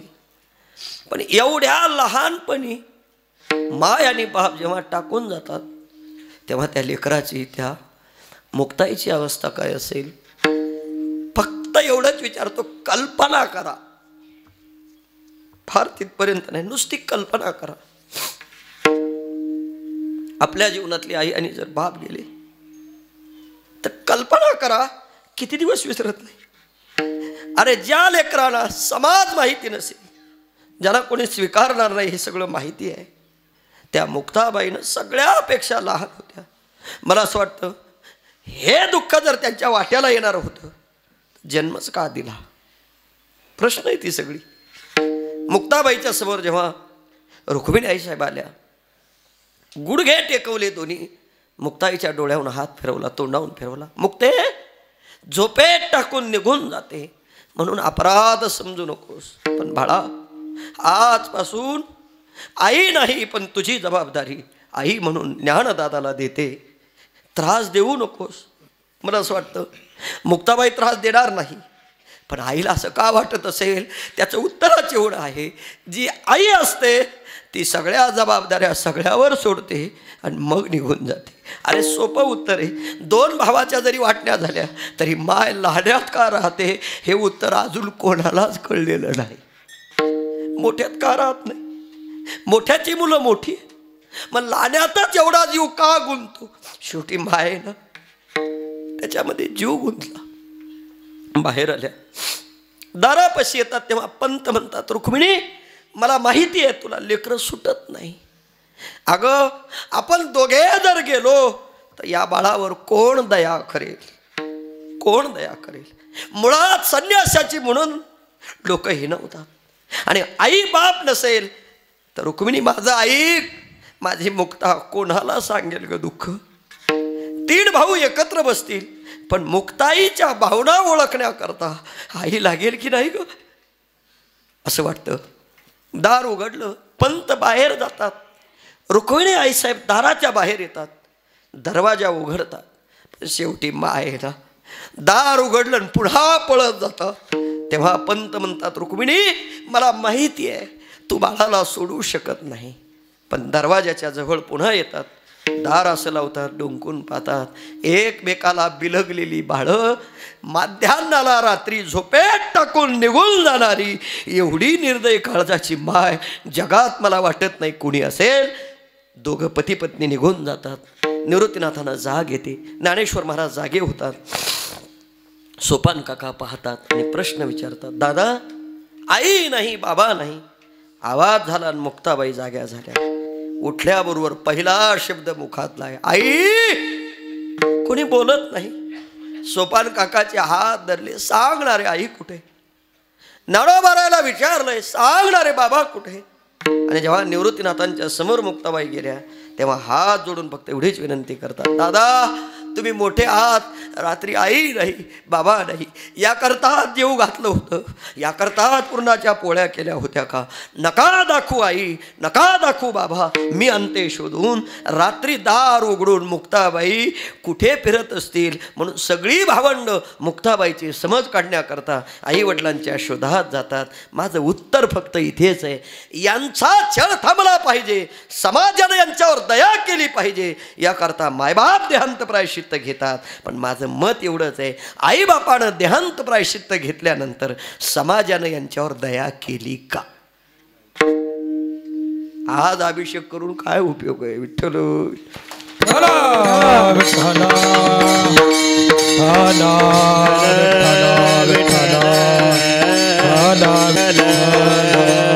माझं उत्तर एवढ्या करताच आहे. अरे दया करायची कोणावर, कोणावर दया करायची. ऐका, ज्ञानोबा इतका त्रास, निवृत्तीनाथान इतका त्रास, सोपान काका इतका त्रास, मुक्ताई इतका त्रास मला नाही वाटत जगात कोणाला होत असेल. अरे मधुकरीला गेल्यावर समाजानं झोळीमध्ये दगड आणि गाळ टाकावा. इंद्रायणीला गेल्यावर इंद्रायणी वाटत होती. आता कशाला बोलायला लावता रे. मांडे खाण्याची इच्छा झाली म्हणून खापर आणण्याकरता मुक्ताबाई गेल्या. खापर मिळालं आणि घेऊन निघाल्यावर त्या घोड्यावर चालणाऱ्या काकाने हिसकाटून घेतलं आणि मुक्ताबाईच्या पुढे रस्त्यावर टाकलं, त्याचे तुकडे तुकडे केले. मी असं विचारतो, तर मातीचं भांडं सुद्धा समाजानं स्वीकारू दिलं नाही किंवा मिळू दिलं नाही, तरी सुद्धा त्या ज्ञानोबारायणी पसायदान लिहिताना एवढी काळजी का केली. किंबहुना सर्व सुखी पूर्ण होवो नीती लोक फजेतो आदिपुरुखी अरे कधीतरी चिंतन करा ना. मी असं म्हणतो, मी हाच तुमच्या समोर उभा आहे, मला माऊली चौधरी म्हटले, तुमच्या मुखातून ज्ञानेश्वर महाराज ऐकावं वाटतात. मी म्हटलं बा वातावरण झालं तर बोलेल मी. राहुल महाराज म्हटले, तुम्ही पण बोललात, आमची इच्छा फक्त एक आहे, तुम्ही माऊली सांगा. तुम्हाला खरं सांगू, मला नाही सांगता येत. त्याचं कारण असं आहे, ज्या लेकराला आई स्वीकारते त्या लेकराला जग स्वीकारतं. ही आमच्या जीवनातली फार मोठी अनुभव आहेत. असं काय आम्ही घेऊन आलो, काय घेऊन आलो, कधीतरी चिंतन केलं पाहिजे. अरे साधं उत्तर आहे, ज्ञानोबाराच्या दर्शनाला गेलेले शिवराम बाबा माऊलीच्या दारातल्या अजान वृक्षाचं काडी खिच्यात घेऊन येतात आणि त्या काडीचा अजान वृक्ष होतो. यापेक्षा माऊलीनं आम्हाला काय सांभाळलं पाहिजे, कुठं सांभाळलं मला सांगा. जास्त अतिशयोक्ती होईल पण बोलतो. संबंध आहे कोणाशी. जेव्हा निळोबा महाराज आजारी होते कोरोनात, आप्पा इथंच आहेत, राहुल महाराज आहेत. मी तर असं म्हणतो, निळोबा महाराज आज जे जिवंत आहे ही परमार्थिक सेवा असेल, पण त्या पाठीमागे या मंडळीनं फार मोठं सहकार्य केलं. कारण मी होतो साक्षीदार दवाखान्याच्या गेटमध्ये. आप्पा म्हटले होते राहुल महाराजाला, आम्हाला काही करा, त्या डॉक्टरला सांगत होते, मी निळोबा महाराजाला मुंबईला घेऊन जातो लीलावतीला, पण आमच्या निळोबा महाराजाचा आवाज आम्हाला पुन्हा ऐकायचा, पैसे लागू द्या. काय संबंध आहे, काय संबंध आहे. पैसेवाले नाहीत का जगात कोणी, साक्षीदार आहेत आम्ही त्याचे. सचिन महाराज आहेत, याचा अर्थ मी त्यांच्यासमोर बोलतो म्हणजे अनुभवलं ना मी. कधीतरी या गोष्टीचा विचार करा ना. अरे साधं उत्तर आहे, साधं. कोरोनामध्ये मी गाडी विकली माझी. ते बोलणं त्यांना आवडणार नाही पण सांगतो. आणि मी म्हटलं मला गाडी घ्यायची. आप्पांनी मला गाडी घेऊन दिली. समोर तिथे बसलेले. ठीक आहे, माझ्याकडून जसं येईल तसं मी त्यांना पैसे देईल, पण रुपये कोणी उसना देत नाही. आज 10-15 लाख एखाद्या अनोळखी माणसाला द्यायची सोपी गोष्ट आहे काही? याचं उत्तर एकच आहे, ज्ञानोबारायनं आम्हाला काय दिलं? ज्ञानोबारायने ही ओळख दिली. जर विश्वाची कल्याणाची प्रतिज्ञा ज्ञानोबाराय निवृत्तीनाथाकडे करतात, समाजानं त्यांना स्वीकारलं का? माझा प्रश्न आहे. स्वीकारलं नाही. पण आज 15 लाख लोक जेव्हा ज्ञानोबाराच्या सोबत चालतात, तुकोबाराच्या सोबत चालतात, निवृत्तीनाथांच्या सोबत, सोपान काकाच्या सोबत, मुक्ताबाईच्या सोबत, नामदेवरायाच्या सोबत जेव्हा दिंडीत हे सगळे लोक चालतात, तेव्हा यांचा सांभाळ कोण करतं? याचं उत्तर फक्त एकच आहे, यांचा सांभाळ संत करतात आणि ते आई रूपातले संत करतायत. मग मला सांगा, त्या काळात खापर मिळालं नाही, त्या काळात मौंजी झाल्या नाहीत. अरे जेवायला बसले होते आई वडिलाच्या शोधात, थकले आणि पंक्ती दिसल्या, चरित्रात उल्लेख आहे. जेवणाकरता निवृत्ती ज्ञानदेव सोपान सगळी बसली. गुलाबजांबूची पंगत असेल अशी कल्पना करा. असं म्हणतात, घास मुखाला लावल्याबरोबर विचारलं, तुम्ही संन्यासाची पोरं पंक्तीला बसायला आलात? रस्त्यावर ताट उचलली आणि आहे तशी 5 पक्वान्नाची रस्त्यावर फेकून दिली. हाताला धरलं, परत ओढत आणलं, जा या पंक्तीला बसू नका. तरी सुद्धा येणेवर ज्ञानदेव सुखिया झाला. कशा करता एवढं सगळं केलं तरी पण तुमच्यावर आमच्यावर दया करतात. का दया करतात असं म्हणाल संपत भाऊ? याचं उत्तरच एक आहे, दया हा गुण फक्त संतांकडे शोभतो. विठ्ठल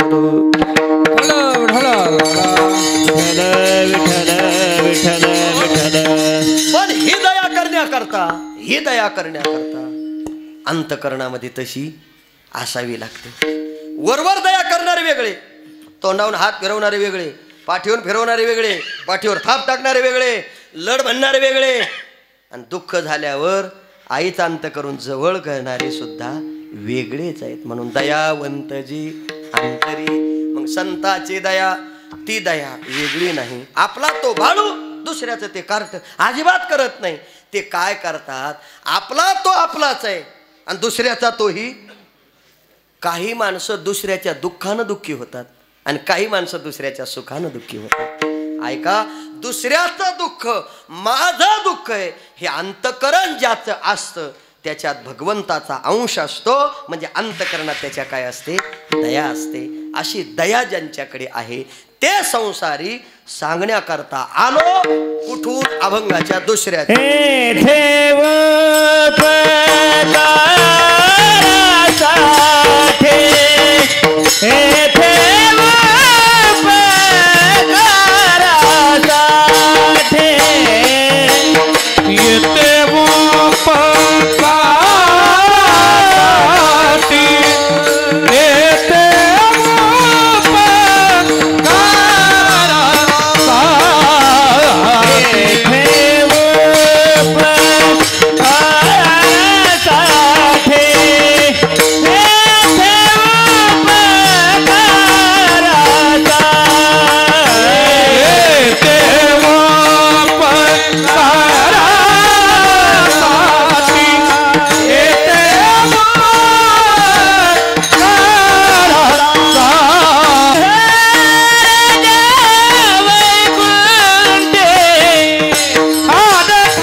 उपकारासाठी आले घर जा वैकुंठी दया गुण हे सांगण्याकरता उपकार करण्याकरता. कुठून आले?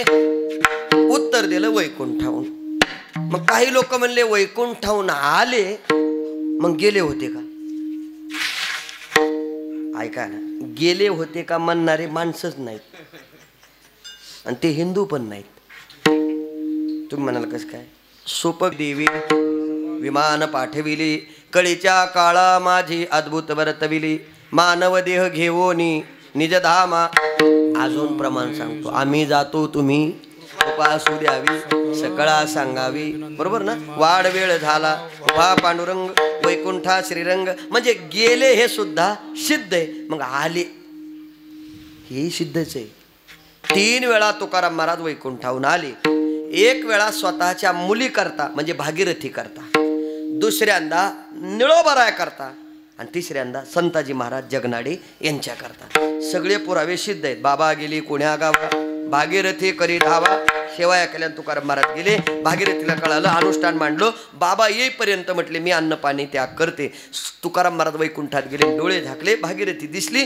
जगद्गुरु तुकाराम महाराज वैकुंठातून खाली आले. भागीरथीच्या समोर उभे राहतात आणि सांगतात, भागी मी तुझ्या हातच्या शेवाया खायला असं म्हटलो पण भगवंतासोबत निघून गेल्यामुळे विसरलो. आलो शेवाया कर. भागीरथीने शेवाया केल्या. दूध आणण्याकरता निघाली. तुकाराम महाराजांनी ग्लास घेतला, दगडाच्या नंदीला स्पर्श केला आणि दगडाच्या नंदीचं दूध काढलं. आता माझं उत्तर इथे संपलं. मला इथे हे उत्तर द्यावं लागेल.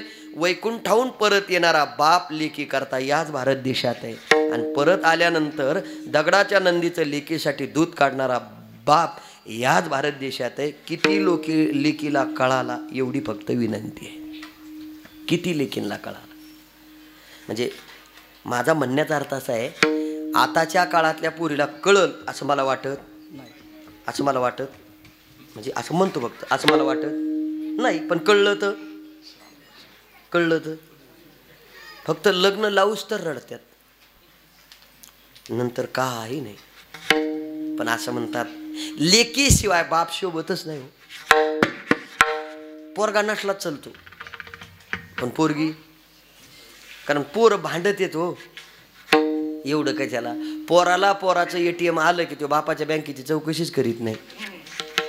ATM म्हणजे बायको. तुम्ही का बँकेत गेले का लगेच? तो त्याचं ATM घेऊन हिंडतो ना कुठे बी कोण्या कोपऱ्या कापऱ्यात.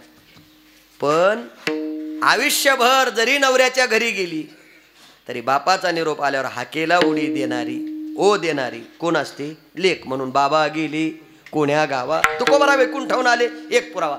अजून दुसरा पुरावा निळोबराया आणि तिसरा पुरावा संताजी महाराज जगनाडे. मला एवढा वेळ नाही. येथे उपकारासाठी आले घरजा वैकुंठी. मग वैकुंठाहून आले आणि तुमचे आमच्यावर उपकार केले उपकार सांगू काय? बाप न करी ऐशिवाय धर्मी त्यांचे देखील पाय दिले अक्षया भैदानगा. असे उपकार काय? ऐका. देवाचे उपकार वेगळे, संतांचे वेगळे, जीवाचे वेगळे. जीवावर किती जरी उपकार केले जीव अपकारी आहे. जीवाच्या कोणत्याही कामात माणूस आला आणि ह्यो मोठा झाला की तो म्हणतो त्याला काही अक्कल नाही. त्याच्याबद्दल न बोललेलं किती सोपं आहे. म्हणून उपकार ऐका. सध्याच्या काळात प्राणी बरं का आप्पा, सध्याच्या काळात प्राणी पशु मानवाच्या उपकाराची जाणीव ठेवतात. म्हणजे इतक्या खाली तर मी आता बोलत नाही. इथपर्यंत बदललं ना. आता उपकाराची जाणीव कोणाला आहे? आता आपण श्रीमंत आहेत. आपण एखादं कुत्र पाळितो. काय पाळितो? त्याला रोज तुम्ही तुकडा टाका, रोज त्याची काळजी घ्या. महाराज ते मालक आलं की असं करतं. कोण? कुत्र. म्हणजे मला हे म्हणायचं, त्याला जर बोलता आलं असतं ना राहुल महाराज, ते बोललं असतं तुम्हाला पाहिल्यावरच मला बरं वाटतं. आता म्हणजे पुढचं नको, जाऊ द्या.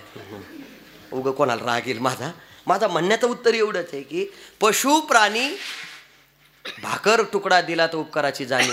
आणि आपण ज्याला भाकर तुकड्याला लावलं, कोणाला? ज्याला भाकर तुकड्याला लावलं ते सुद्धा आपल्या उपकाराची जाणीव ठेव. घोड्याला खिळा टोचला, कोणाला? घोड्याला. उदाहरण आहे, लय वेळ घेत नाही. आणि खिळाचा खोल गेला. अरण्यात कोणीच काढायला नाही राहुल महाराज. आता खिळा कोणाला टोचला? तो गेला त्याच्या त्या दोन्ही खुराच्या मध्ये. आणि काढायला कोणी? आता ते काढायला कोणी नसल्यामुळे ते असं फिरू लागलं. पण त्याच अरण्यात एक हत्ती होता. कोण होता? हत्ती. त्या हत्तीच्या जवळ घोडं गेलं आणि दोन्ही पाय असे करून एक पाय फक्त दाखवित होतो. कोणाला? हत्तीला. हत्ती म्हणला ह्या पायाला काही नाही, ह्या पायाला रक्त काय येतंय म्हणून हत्तीनं असं पाहिलं आणि पुढच्या सोंडेने त्याला असं असं केलं. त्याच्या लक्षात आलं इथं काहीतरी गुतलंय. अहो हत्तीनं त्या सोंडेनं पुढच्या तो खिळा असा खसकन उपसून काढला. कोणी? हत्तीनं. आणि घोड्याने विचारलं का रे हा खेळा तू का काढला? त्याचं उत्तर हेच आहे, म्हणला याच अरण्यात मी चरत होतो, माझी सोंड गुतली होती. कशात? दोन्ही झाडाच्या पटीत.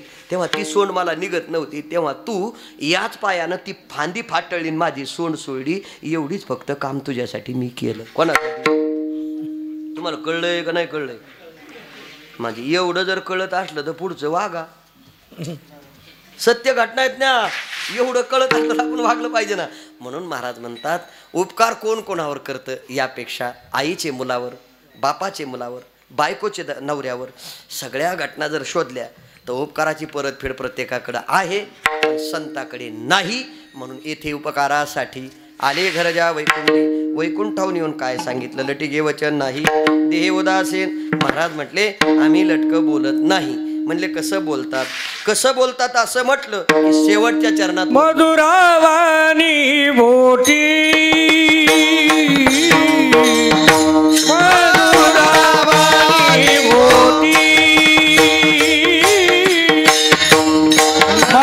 मधुरावानी बोटी, हरे मधुरावानी ओ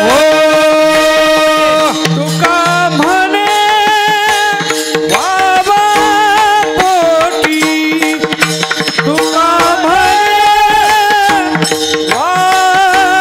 पोटी, येथे उपकारासाठी,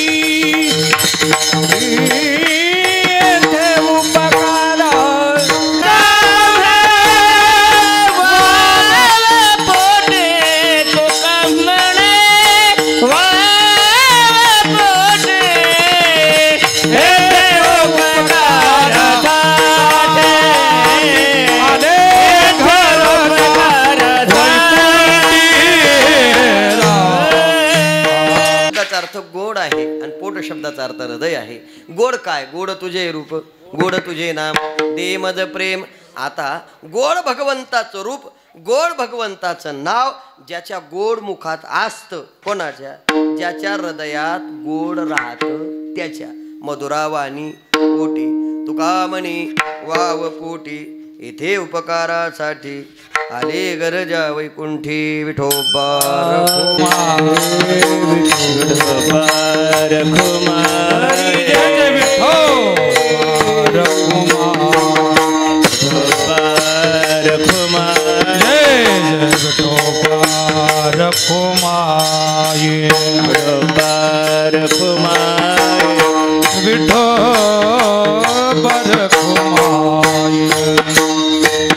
हरि जय जय विठो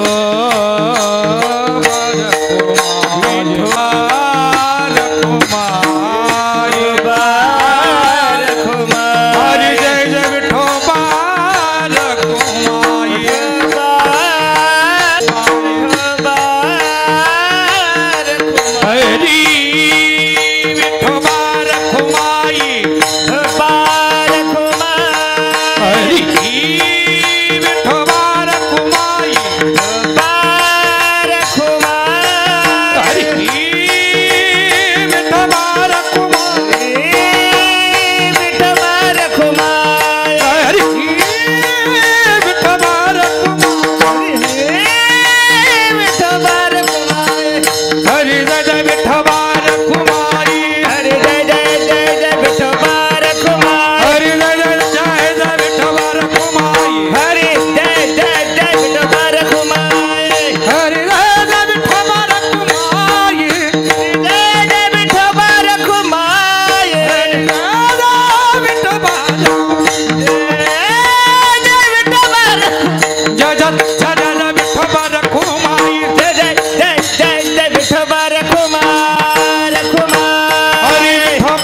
म्हणे वाव पोटी येथे उपकारासाठी आले घर ज्या वैकुंठी. माणसानं मधुर शब्दाचा अर्थ गोड आहे.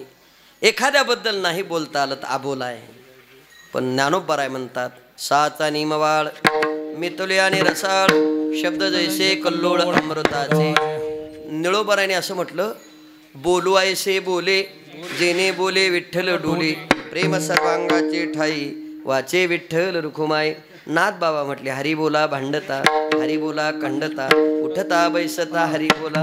असं जर बोललं तर काय होईल म्हटले जमेल पण आबोला धरून चालणार नाही. मग प्रपंचात बसल्यानंतर परमार्थाबद्दल बोलावं आणि परमार्थात आल्यानंतर प्रपंचाबद्दल बोलू नये याकरता मधुरावानी ओटी तुका म्हणी वाव पोटी येथे उपकारासाठी आले घर ज्या वैकुंठी. झालेली सेवा प्रभूचरणी समर्पित सेवेला पूर्णविराम.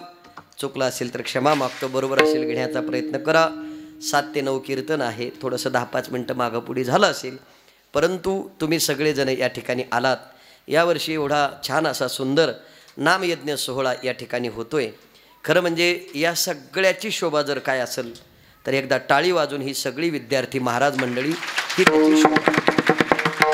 त्याचं कारण असं आहे एक कीर्तनकार येईल कीर्तन करून निघून जाईल पण एक विद्यार्थी घडवण्याकरता गुरुला जे कष्ट घ्यावे लागतात ते काही इतकं सोपं काम नाही. म्हणून आमच्या सचिन महाराजांच्या संस्थेतील महाराज मंडळी परिश्रम करून महाराज त्यांना शिकवतात आणि संस्थेची वारकरी शिक्षण संस्थेची महाराज मंडळी अतिशय मोठं काम या ठिकाणी करतायत. आणि ह्या त्र्यंबकेश्वरच्या मुक्ताई या ठिकाणी आल्यात. त्यांच्याही गुरुने त्यांच्याकरता केलेले परिश्रम हे अगणित आहे. कोणत्याच वाचेद्वारा आपण ते व्यक्त करू शकत नाही. कारण आपला मुलगा थोडा चुकला तर आपण संस्कार लावण्याकरता कंटाळून जातो. मग म्हणतो महाराज याला घेऊन जा. कोणाला? मग आता जे घरी कोणाचं ऐकत नाही ते आमच्याकडं देतात. पण आमच्याकडं आल्यावर एकदा आमच्या तालमीत तयार झालं की ते जगाला ऐकायला लावतं. एवढी सामर्थ्य शक्ती वारकरी संप्रदायाच्या साधनेत आहे आणि ते साधन ही महाराज मंडळी करतात. म्हणून त्यांच्या चरणी सेवा समर्पित सेवेला पूर्णविराम. आमचे निळोबा महाराज, प्रकाश महाराज, सचिन महाराज, ग्रामस्थ मंडळी, गणेश महाराज आणि त्याचबरोबर पिंपळतकर ग्रामस्थ, त्याचबरोबर राजूर बहुल्याला आलो होतो मी ते काल्याच्या कीर्तनाला, तिथले काही ग्रामस्थ आणि विशेष म्हणजे तुमच्या गावावर प्रेम ज्यांचं अतिशय आहे आणि सगळं एका जुटीनं वारकरी संप्रदायाचं काम करण्याकरता तयार झाले. त्यांना मार्गदर्शन करणारे आधारस्तंभ शिवाजी आप्पा या ठिकाणी आहेत. आणि दुसरी गोष्ट म्हणजे आमच्या सगळ्यांमध्ये आम्ही ज्यांना अतिशय प्रेमानं आणि लाडकं म्हणून मामा म्हणतो म्हणजे मामा 3 आहेत. पण हे आमचे नाही नाही नाही नाही हे आमच्या वारकऱ्याचे श्रद्धास्थान, प्रेमी आणि प्रत्येक महाराजाची मनापासून विचारपूस करणारे आमचे ते या ठिकाणी उपस्थित आहे. त्यांना आपण धन्यवाद देतो. तुम्हा सगळ्यांना धन्यवाद. शूटिंगवाले दादा आणि सगळ्यात महत्त्वाचं इतका सुंदर आवाज न चूक. कळलं ना? तुमच्या कानावर मधुर पडण्याचं काम जे करतायत त्यांचं नाव आहे सागर. आवाजाचा आहे आगर तील बरोबर. म्हणजे गायनातल्या सगळ्या नद्या तिथे येतात, सागराजवळ येतात आणि सागर सगळ्यांना पुन्हा प्रफुल्लित करण्याचं काम करतोय. म्हणून त्याच्याकरता एकदा टाळ्या वाजवा. आणि सेवा करताना माझ्याकडून काही जर चुकलं असेल तर क्षमा मागतो आणि सेवेला पूर्णविराम. कोणीही सूचना झाल्याशिवाय जागा सोडायची नाही. ज्ञानेश्वर माऊली माऊली ज्ञानेश्वर माऊली माऊली ज्ञानेश्वर माऊली महाराज ज्ञानेश्वर माऊली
जय जय विठ्ठल जय जय विठ्ठल बोलिलेले कुरे वेडेवा कोडे वस्तरे क्षमा अपराध हरिदासी क्षमा अपराध महाराज तुम्ही तुका म्हणे ज्ञानेश्वरा राखा पाया क्षमा अपराध महाराज तुम्ही सीता ज्ञानदेव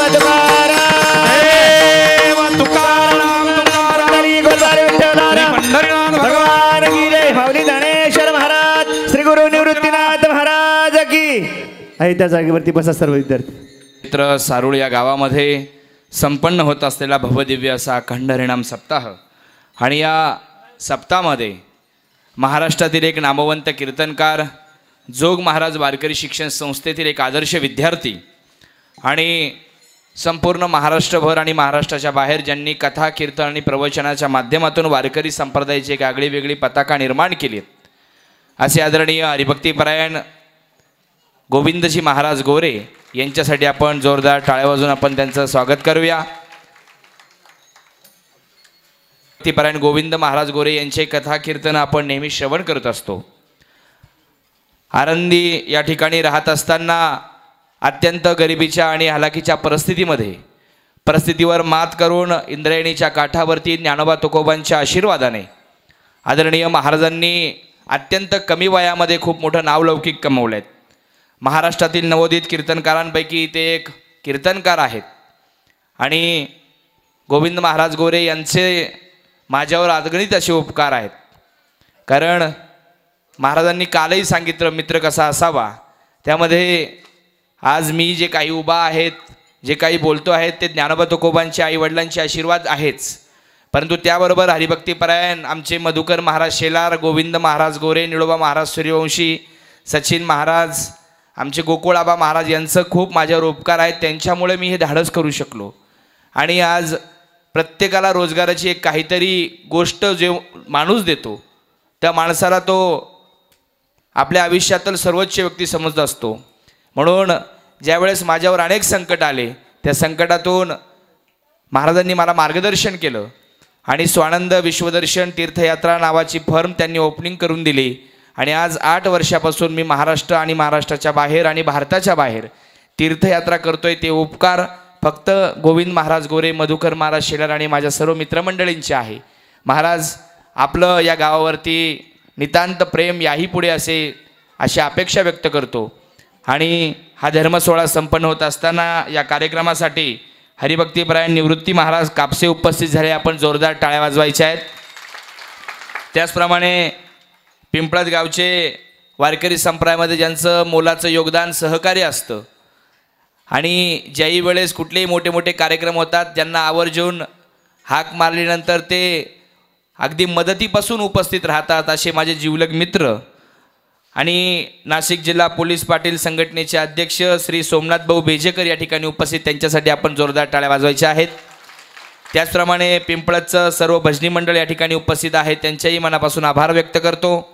त्याचप्रमाणे दाडेगावून आमचे हरिभक्तीपरायण रामचंद्र बाबा बोराडे या ठिकाणी उपस्थित झालेले आहे, महाराजांसाठी सुद्धा जोरदार टाळ्या वाजवायच्या आहेत. त्याचप्रमाणे आदरणीय हरिभक्तीपरायण आमचे वाणी महाराज या ठिकाणी उपस्थित आहे, त्यांचेही मनापासून आभार मानतो. परिसरातून अनेक सर्व भजनी मंडळ या ठिकाणी उपस्थित होत असतात, त्यांचेही मनापासून मी आभार मानतो. आणि या कार्यक्रमाकरता काल मला आयोजकांनी एक आव्हान केलं की हा धर्मसोहळा संपन्न होत असताना अर्थशक्तीशिवाय धर्मशक्तीला जोड नसते, म्हणून मंडळींसाठी आपण जोरदार टाळ्या वाजवायच्या आहेत. आणि आपल्याला विनंती करेल की आपण सर्वांनी या कार्यक्रमाकरता आर्थिक देणगी जमा करावी अशी अपेक्षा व्यक्त करतो. परिसरापासून आभार मानतो आणि रोजच जे आपल्या कार्यक्रमाला उपस्थित राहून या कार्यक्रमाची शोभा द्विगुणित करत आहे असे आपल्या सर्वांचे लाडके आणि आमच्या सर्वांचे आधारस्तंभ आदरणीय शिवाजी आप्पा चुंबळे या ठिकाणी उपस्थित झाले. आपण त्यांचेही टाळ्या वाजून आभार मानूया. उद्या पहाटे